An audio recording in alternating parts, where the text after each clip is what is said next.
श्री असदुद्दीन ओवैसी जी। मोहतरम चेयरमैन साहब, आपका बेहद शुक्रिया। मैं इस मोशन की मुखालिफत में खड़ा हुआ हूँ।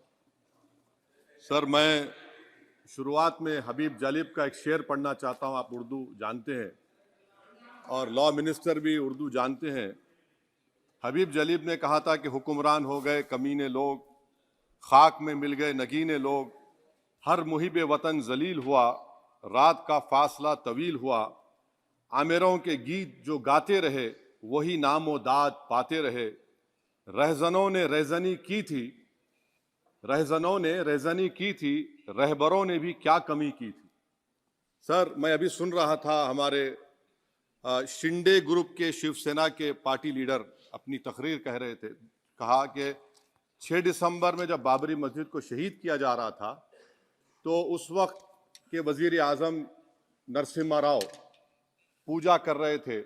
आप ही ने कहा और कहा कि वो डिस्टर्ब नहीं करना। तो ये बड़ा अजीब मौका है कि बीजेपी की ताईदी पार्टी ये कह रही है कि नरसिम्हा राव ने कहा कि मुझे डिस्टर्ब मत करो, मैं पूजा कर रहा हूं, और जिसने रथ यात्रा निकाला, इन दोनों को मोदी सरकार ने इस मुल्क का सबसे बड़ा सिविलियन अवार्ड दे दिया, सबसे बड़ा सिविलियन अवार्ड दे दिया। तो ये बताता है कि इंसाफ जिंदा है या जुल्म को बरकरार रखा जा रहा है। तीसरी बात यह है कि सर, इस ऐवान में सियासी पार्टियां आएंगी चले जाएंगी, आप आए मैं आया हम भी चले जाएंगे, मैं जमीन की गिजा बन जाऊंगा, ये ऐवान तो बाकी रहेगा। मगर सर, मैं ताजुब कर रहा हूं कि लोकसभा मुख्तलिफ आवाजों में कैसे बोल सकता है। लोकसभा तो एक ही आवाज में बोलना चाहिए, और लोकसभा भी भारत के संविधान आइन के बेसिक स्ट्रक्चर का ताबे है। और सर, ये इसलिए कह रहा हूं कि 16 दिसंबर को मैं ले कर देता हूं, 16 दिसंबर 1992 को इसी लोकसभा ने एक रेजोल्यूशन पास किया था। आप इजाजत दीजिए तो मैं पढ़ता हूं सर। दिस हाउस, अच्छा, ये गुलाम नबी उस वक्त के मिनिस्टर थे, आज नहीं है, उनका नाम नहीं लेना चाह रहा था। This house strongly and unequivocally condemns the desecration and demolition of the Babri Masjid at Ayodhya by and at the instigation of forces represented among others by VHP, RSS and the Bajrang Dal, which has caused communal violence in the country. Such act of vandalism was carried out not only in violation of order of the Supreme Court, but amounted to an attack on the secular foundations of our country. This House expresses anguish at the happenings and wishes to reiterate its resolve that it will ceaselessly endeavor to uphold the secular and democratic traditions of our country and for the maintenance of rule of law. और एक paragraph मैं नहीं पढ़ूंगा। मैं ताजुब कर रहा हूं कि जब इस ऐवान ने एक रेजोल्यूशन पास किया तो हुकूमत आएगी जाएगी, और हुकूमत ये मोदी हुकूमत जश्न मना रही है जो 6 दिसंबर को हुआ। तो ये एक बात है सर। चौथी बात यह है कि सर, नहीं, 6 दिसंबर के ऊपर कोई जश्न नहीं है। राम मंदिर के निर्माण की जो प्रतिष्ठा हुई है उसको संबोधन कर, और वो सर्वोच्च न्यायालय के द्वारा तथ्यों के आधार पर दिए गए निर्णय के कारण से हुआ है। सर्वोच्च न्यायालय का निर्णय है, तो तथ्यों के आधार पर निर्णय है। वो विषय आपने बोल दिया, ठीक है, ओके। परंतु जो मंदिर का निर्माण है वो नियमानुसार सर्वोच्च न्यायालय के निर्णय से तथ्यों को देख करके। और एक सेकंड, आप इस्लाम के बहुत जानकार हैं, विद्वान हैं वैसे भी, अब कानून के, यदि किसी अन्य धर्म के स्थान पर मस्जिद बनाई जाए तो शायद उसको मान्य नहीं किया जाता। अभी एएसआई ने, सुप्रीम कोर्ट ने स्वीकार किया है कि वहां पर राम मंदिर था। तो इस विषय केवल यह है कि वहां पर राम मंदिर ठीक बना कि नहीं बना, वो विषय हो गया। तो कृपया इस पर यदि आप कुछ बोले तो बोले प्लीज। सर, मैं आपको गलत साबित कर दूंगा सर। और मैंने रुक तो जाइए बड़ी इज्जत के साथ सर, मैं आपकी बड़ी इज्जत करता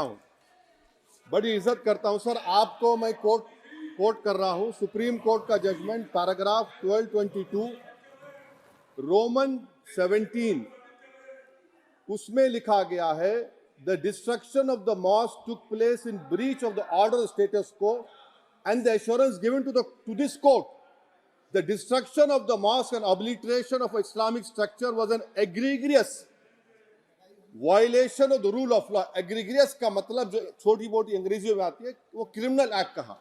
और सर आपने कहा था कि वहां पर मंदिर को तोड़कर बनाया गया। सर मैं आपके सामने ये तमाम चीजें लेकर दूंगा, सुप्रीम कोर्ट के जजमेंट के पैराग्राफ्स हैं जिसमें सुप्रीम कोर्ट ने एएसआई की रिपोर्ट को नकारा। उन्होंने कहा कि मंदिर को तोड़कर मस्जिद नहीं बनाई गई थी। सुप्रीम कोर्ट ने कहा, ये सुप्रीम कोर्ट ने कहा। अब और मैं रख दूंगा, आप पढ़ लीजिए, आप पढ़ लीजिए। अच्छा सर मैं अपनी तकरीर पर आ जाता हूं, मैं अपनी तकरीर पर आ जाता हूं सर। तो मैं अपनी बात कर देता हूं सर। तो मैं ये पूछना चाह रहा हूं कि क्या मोदी सरकार एक समुदाय, एक मजहब की सरकार है या पूरे देश के मजाहिब को मानने वालों की सरकार है, जिसको नहीं मानते उनकी सरकार है? हमको बता दीजिए। क्या मोदी सरकार सिर्फ एक फिक्र और नजरिया हिंदुत्व की सरकार है? क्या इस देश का, इस गवर्नमेंट ऑफ इंडिया का कोई मजहब है? इस वतन अजीज सबके मजहब को मानता है। सर मेरा मानना है कि इस देश का कोई मजहब नहीं है। क्या ये सरकार 22 जनवरी का पैगाम देकर यह बताना चाहती है कि एक मजहब को दूसरे मजहब के मानने वालों पर गलबा और कामयाबी मिली? क्या आइन इसकी इजाजत देता है? क्या ये पैगाम आप जब ऐवान से दे रहे हैं तो 17 करोड़ मुसलमानों को आप क्या पैगाम दे रहे हैं, ये मैं आप पर छोड़ता हूं। सर 49 में धोखा हुआ, 86 में धोखा हुआ, 92 में धोखा हुआ, 2019 और 22 में भी इस ऐवान के जरिए हमको धोखा दिया जा रहा है। और अफसोस के साथ कहना पड़ता है सर कि मुस्लिम अक़लियत को हमेशा ये कहा गया कि तुमको भारत के शहरी बरकरार रहने के लिए एक बहुत बड़ी कीमत तुमको चुकानी पड़ेगी, और हम पर इल्जाम लगा दिया गया। सर क्या मैं बाबर का स्पोक्स पर्सन हूं? क्या मैं जिना का स्पोक्स पर्सन हूं? क्या मैं औरंगजेब का स्पोक्स पर्सन हूं? बताइए सर, आखिर मैं कहां तक आप मुझे लेकर जाएंगे? दूसरी बात यह है सर, दूसरी बात यह है कि फिर 6 दिसंबर के बाद देश में फसाद हुआ, नौजवानों को टाडा में डाला गया जो बूढ़े होकर निकले। यकीनन आपकी सरकार नहीं थी, आपकी सरकार नहीं थी। अच्छा बल्कि मैं तो मर्यादा पुरुषोत्तम राम की इज्जत करता हूं, मगर मैं नाथूराम गोडसे से नफरत करता हूं। मेरी नस्लें नफरत करती रहेंगी क्योंकि नाथूराम गोडसे ने उस शख्स को गोली मारी जिसके जबान से आखिरी लफ्ज निकले हे राम। सर छठी बात यह है कि 87 में मलियाना हाशिम पूरा हुआ, 83 में नेल्ली हुआ, 44 में जम्मू में नस्ल कशी हुई, 2022 में हल्दीवानी में कत्ल हुआ। इतने धोखे सबसे बड़े किसको दिए गए? असदुद्दीन ओवैसी को दिए गए। मगर फिर भी मुझसे ही कहा जाता है कि वफादारी को तुम साबित करो अपनी ओवैसी। सर आज भारत के 17 करोड़ मुसलमान अपने आप को अजनबी और एलिनेट महसूस कर रहे हैं।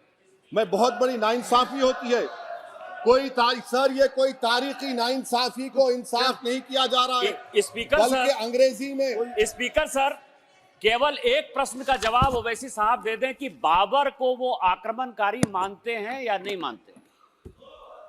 पुष्पमित्रा संगा को आप क्या मानते हैं? बताओ, पुष्पमित्रा संगा को आप क्या मानते हैं? जम्मू के वो, कश्मीर के वो राजा को क्या मानते हैं जिसके पास एक फौज थी मंदिरों को तोड़ने के लिए? आप क्या मानते हैं? यही तो मैं कह रहा हूं कि निशिकांत दुबे 47 में आजादी मिली, असदुद्दीन ओवैसी से बाबर की बात पूछ रहे हैं। तुम गांधी की बात पूछते, तुम बोस की बात पूछते, तुम जलियांवाला बाग की बात पूछते, तुम काला पानी में जो मुसलमान शहीद हो गए उनकी बात पूछते, मगर बाबर की बात पूछी जाती है। तो सर मैं आपको बता रहा था, खामखा डिस्टर्ब किए सर मुझे, मेरा वक्त ले लिए निशिकांत दुबे। सर मैं आपसे कह रहा था, मोदी हुकूमत ये पैगाम दे रही है भारत के मुसलमानों को कि जान बचाना है या इंसाफ चाहते हो। मैं कह रहा हूं मैं भीख नहीं मांगूंगा, मैं इस नंगी तासुब को कबूल नहीं करूंगा। मैं दूसरे दर्जे के शहरी के मौक़िफ़ को कबूल नहीं करूंगा। मैं अपनी शनाख्त को नहीं मिटने दूंगा। अब मैं झूठी और दिल फरेब बातों पर हरगिज भरोसा नहीं करूंगा। मैं वो काम नहीं करूंगा जो बीजेपी और नाम निहाद सेकुलर पार्टियां चाहती हैं। मैं वो काम करूंगा जो आपको पसंद नहीं है, संविधान के दायरे में रहकर। सर, कंक्लूजन में मैं आपको बताना चाहता हूं कि आज इस देश को किसकी जरूरत है। इस देश को अयोध्या में, तारीख शायद नहीं पढ़ते होंगे, मौलाना अमीर अली कौन थे, पुजारी बाबा रामचरण दास कौन थे, अयोध्या के पुजारी थे। दोनों ने मिलकर अंग्रेजों के खिलाफ जंग लड़ी थी और दोनों ने, अंग्रेजों ने इनको गिरफ्तार किया और एक पेड़ पर मौलाना अमीर अली को और पुजारी रामचरण दास को फांसी दे दी गई। देश को इनकी जरूरत है। देश को शंभू प्रसाद, अचन खां, ये राजा देवी बख्श सिंह के फौज में थे, अंग्रेजों से मुकाबला किया। मुसलमान की लाश को जला दिया गया और शंभू प्रसाद को दफना दिया गया। इस देश को यह जरूरत है। देश को बाबा मोदी की जरूरत नहीं है। आज भारत को अयोध्या के मौलाना अमीर अली और रामचरण दास, अचन खान, शंभू खान की जरूरत है। सर, मैं अभी सुन रहा था ये नाम निहाद सेकुलर पार्टियों के बयानात को। क्या होता है सर, आप, खत्म कर रहा हूं, क्या होता है सर, जब काजी साहब गवाहों को लेकर दुल्हन के पास जाते कि तुमको निकाह कबूल है, तो दुल्हन शर्मा के खामोश बैठ जाती। तो इनकी खामोशी रजामंदी की अलामत है। जी जी। तो सर, मैं खत्म करने से पहले ये बताना चाह रहा हूं कि जब वजीर आजम जवाब देंगे तो क्या वो भारत के 140 करोड़ जनता के लिए जवाब देंगे या फिर सिर्फ हिंदुत्व की फिक्र रखने वालों का जवाब, मैं खत्म कर जवाब देंगे। मैं ये देश, दुनिया, मुसलमान देख रहा है। सर, मैं आपको ये भी बताना चाह रहा हूं, आखिर में कंक्लूड कर रहा हूं सर, 1 मिनट चाहिए, 1 मिनट चाहिए सर। सर, मेरा मानना यह है कि आज मैं बहैसियत एक भारत के गयूर मुसलमान के, let me stand as a tall Indian Muslim and say that the light of Indian democracy today is at its dimmest today, sir.